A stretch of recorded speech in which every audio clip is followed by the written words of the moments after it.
Guys, dalawang beses ako pumunta sa The Coffee Bean kahapon.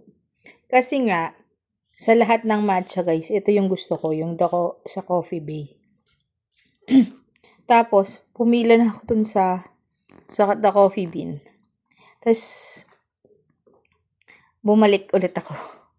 Sabi ko, wag na lang. Tapos, nung pagkatapos namin mag-grocery, sabi ko sa asawa ko, sige na, tutuloy ko na yung The Coffee Bean kasi nga nag-crave ako sa matcha. Kahit may matcha kami sa bahay, guys.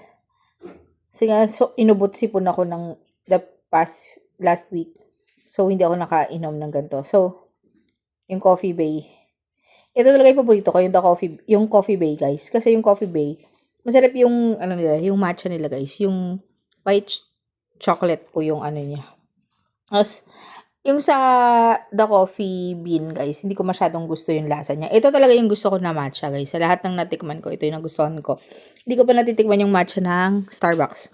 Pero so far dito ako. Tapos kahapon, parang, kasi tinatamad, guys, ako pumila sa matcha, sa Starbucks, guys. Lalo na kapag doon sa pinupuntahan namin ng SM. Dahil ang haba ng pila, nakakatamad, guys. Kaya, ayun. Kaya kahapon, dalawang beses ako pupunta sa The Coffee Bean.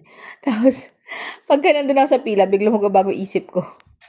Na parang na nanghihinayang ako. Ito talaga, gustong-gusto ko. Tapos pumunta ng Ayala yung anak ko, pinabili ko na lang siya. Ayun.